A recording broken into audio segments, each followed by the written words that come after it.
Good morning বন্ধুরা, আবারও আমার আরেকটি নতুন ভিডিওয় তোমাদের সকলকে জানাই স্বাগত। তো আশা করছি খুব সুন্দর হতে চলেছে ভিডিওটা, তোমরা সবাই সঙ্গে থেকো। তো তোমাদের পরিবারের সবাই কেমন আছে? আমার পরিবারের সবাই ভালো আছে, সুস্থ আছে, আর আশা করছি তোমাদের পরিবারেরও সবাই ভালো আছে। তো সকালবেলায় আমি বসে পড়েছি সার্ফ দিয়ে জামা কাপড় মাখতে।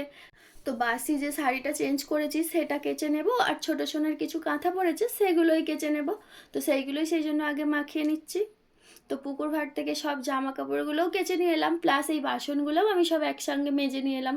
আসলে রাতের দিকে ভাত হলে এত পরিমাণে বাসন পড়ে যায়, ভীষণ বাসন পড়ে যায়, সকালবেলা উঠে মাজতে ভীষণ কষ্ট হয়। আবার কালকে তো আবার বরবাবুর যে বন্ধু এসেছিল তার জন্য চা ডিম ভাজা এটা ওটা বানাতে গিয়ে আবার সেখানেও অনেকটা বাসন পড়ে গেছে। সেই জন্য দেখতেই পাচ্ছ বন্ধুরা, আমার আজকে অনেকগুলো বাসন হয়ে গেছে।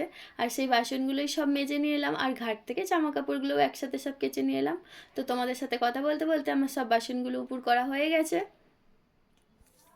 দেখতেই পাচ্ছ বন্ধুরা, সব কটা বাসন ভালো করে উপর করে দিয়েছি।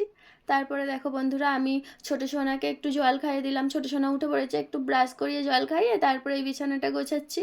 আর আর এই যে মাথার ওপরে দেখতেই পাচ্ছ এই যে কাপড়টা, এই কাপড়টা ছাড়া তো আমার ছোটো সোনার দিন যাবে না। আমার এই কাপড়ের দোল্লা চাই চাই, কাপড়ের দোল্লা হোক আর দোল্লাই হোক, দোল্লা আমার চাই, ভীষণ পরিমাণে চাই। মানে দোল্লা না হলে আমার দিন কাটবে না। আমার ছোটো সোনাকে ঘুম পাড়াতে আমি একদম পারি না। জাস্ট এই দোল্লায় দিলে ছোটো সোনাকে কিছুক্ষণ দোল দেওয়ার পর ও ঘুমিয়ে পড়ে। কিন্তু কোথাও যখন কুটুম বাড়ি যায় আমার ভীষণ সমস্যা হয়। তাদের তো সবার বাড়িতে আর দোল্লা থাকে না, কিন্তু আমার ভীষণ প্রবলেম হয় ছোটো সোনাকে ঘুম পাড়াতে। কেননা ওকে যত ভালো করেই তুমি ঘুম পাড়াতে যাও না কেন, ও ঘুমাবে না। ওর রাত্রে দুটো নেই তিনটে নেই, ওর দোল্লায় উঠে নিজে নিজেই ঘুমিয়ে পড়ে। এত ওর দোল্লা প্রিয়, সব সময় ওর দোল্লা চাই। তো যাই হোক, আমার বিছানাটা প্রায় গুছানো হয়ে আসছে, আর আমাকে ভীষণ ভালোভাবে এইগুলো গুছিয়ে নিতে হয়। চাদরগুলো বেশি করে মানে বিছানার তলার দিকে গুঁজে দিতে হয়, কেননা বিছানায় তো পলিথিন বেছানো আছে, হড়কে নেমে আসে। সেই জন্য বেশি বেশি করে ওয়ারগুলো আর কি চেপে চেপে আমি ঢুকিয়ে দিচ্ছি। দেখতেই পাচ্ছ বন্ধুরা, বিছানা যখন গোছাই আমি বেশি বেশি করে চেপে চেপে বিছানার তলায় ঢুকিয়ে দিলে আর নেমে আসে না। তারপরে ছোটো সোনার সব কাঁথাগুলো গুছিয়ে দিচ্ছি। গুছিয়ে দেওয়ার পর এই যেরকমভাবে পাট করে রেখে দিয়ে ছোটো সোনাকে সবসময় আমি ছোটো থেকে কাঁথা ইউজ করি, কোনোদিনও হাগিস ইউজ করি না। সেই জন্য কাঁথাগুলো বিছানার মধ্যেই থাকে। আর পাঁচ বালিশটা রেখে তারপরে কাঁথাগুলো রেখে দিলাম।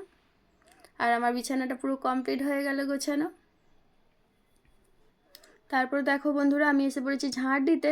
তো কালকে সন্ধেবেলা দুটো মুড়ি যখন খাচ্ছিলাম, ছোটো সোনা সব মুড়িগুলো ছড়িয়ে দিয়েছিল, আর মুড়িগুলো সব ফ্যানের হাওয়ায় খাটের তলায় আলমারির তলায় সব ঢুকে গিয়েছিল। কালকে অনেকটা গুঁড়িয়ে নিয়েছিলাম, কিন্তু কিছুটা এখনও থেকে গেছিলো, সেই জন্য সবগুলো ভালোভাবে খাটের তলা থেকে ঝাঁট দিয়ে দিচ্ছি। মুড়িগুলো সব বেরিয়েও আসছে।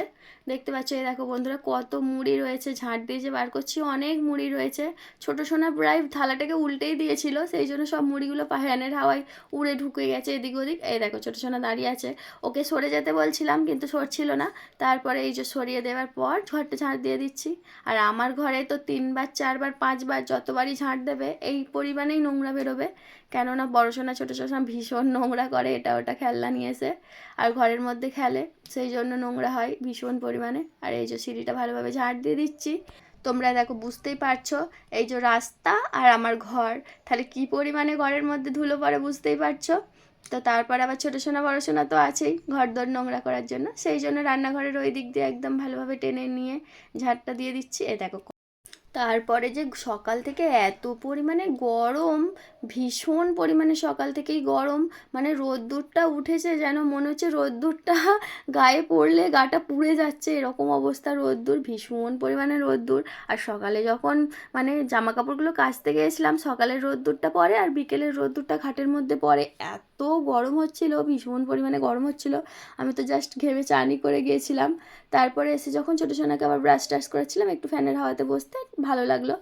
তারপর আবার এই কাজগুলো সব ধরলাম।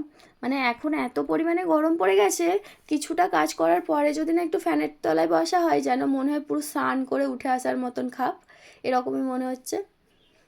এই যে ঘর দালানগুলো সব ভালোভাবে মুছে নিচ্ছি আমি।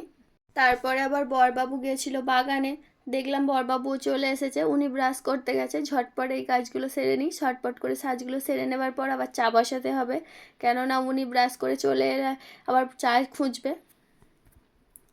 তারপরে ছোটো সোনাকে একটু খাবার খাইয়ে দিলাম, খাবার খাইয়ে দিয়ে আমিও একটু চা খেয়ে নিলাম। চা খেয়ে নিয়ে পর বসে পড়েছি এই যে সেলাই করতে নাইটিটা।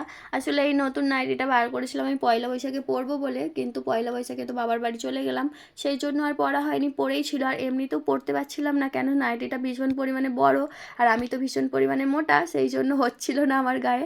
সেই জন্য নাইটিটা সাইড থেকে মুড়তে হচ্ছে, মোড়ার পরই তবে আমি পরতে পারবো। আর আমি সব কিছু জিনিস বাড়ির মধ্যেই সেলাই করে নিই, নাইটি, ব্লাউজ, আবার ওগুলো সেলাই করার পর আমি এখানে বসে পড়েছি এই যে কাজ করতে। আজকে তো যেহেতু রান্না নেই সেই জন্য ভাবলাম একটু কাজ করি। এমনিতেও আমি সকালের দিকে একটুখানিও সময় পাই না কাজে বসার জন্য। সংসারের কাজ, 2 মেয়েকে সামলানো, রান্না সকালের দিকে থাকে, এই সমস্ত করতে করতেই কেটে যায়। বিকেলের পর থেকেই একটু সময় পাই কাজ করার। তো আজকে রান্না ছিল না বলে একটু ভালোভাবে কাজটা করতে পারছি, না হলে সময় হতো না। তারপরে এই যে আমি স্নান টান করে চলে এসেছি। স্নান করার আগে আমি আবার 2টো নারকেল কেটে নিলাম, কিন্তু 2টো নারকেলের মধ্যে একটা নারকেল হলো খারাপ আর একটা নারকেল হলো ভালো। তো নারকেলগুলো কাটার পর আবার এই যে স্নান টান করে চলে এসেছি। 2 মেয়েকে এখনও স্নান করানো হয়নি, আমি স্নানটা করে একটু মাথাটা আজরে সিঁদুর টিপ পরে নিচ্ছি, তারপরে আবার 2 মেয়েকে স্নান করাবো। তো 2 মেয়েকে স্নান করালাম, স্নান করানোর পর ছোটো সোনাকে খাইয়ে দাইয়ে ঘুম পাড়িয়ে দিয়েছি। ঘুম পাড়িয়ে দিয়ে এবার বসেছি আমরা নিজেরা খেতে। তো আমাদের তো আজকে পান্তা, আমাদের এখন এই জ্যৈষ্ঠী মাস অবধি এখন পান্তা হবে মাসে মাসে একটা করে, কেননা শেতলা ঠাকুরের পুজো হবে আর আমাদের পান্তা হবে। এই গরমকাল বলে বেশ ভালোই লাগে পান্তা ভাতটা খেতে। আর আমি তো নারকেল খাবো না, সেই জন্য বেশি ছাড়াইনি, শুধু বরবাবুর জন্য একটুখানি অল্প জাস্ট ছাড়িয়ে দিয়েছি। আর বরবাবুর ভাতের মধ্যে আমি দিয়ে দিলাম একটুখানি নুন। এই যে বড়বাবুকে খাবারটা দিয়ে দিলাম। পান্তা ভাত খেতে এই গরমে বেশ ভালোই লাগে, খারাপ লাগে না, মোটামুটি ঠিক আছে। তারপরে এই যে সব জামাকাপড়ের সকালবেলার যে জামাকাপড়গুলো আমি কেচেছিলাম সেগুলো সব দিয়ে দিয়েছি। সব জামাকাপড়গুলো শুকনো হয়ে গেছে, সেই জন্য তুলে নিচ্ছি। আমি যে স্নান টান করে আসার পর যে জামাকাপড়গুলো সব ধুয়েছি সেই জামাকাপড়গুলো সব আবার এখানেই দিয়ে দেবো, সেই জন্য এই জামাকাপড়গুলো শুকনো হয়ে গেছিলো, এগুলো তুলে নিলাম। তুলে নেবার পর আবার এই যে ভিজে জামাকাপড় যে আমি স্নান টান করেছি সেই জামাকাপড়গুলো সব দিয়ে দিচ্ছি।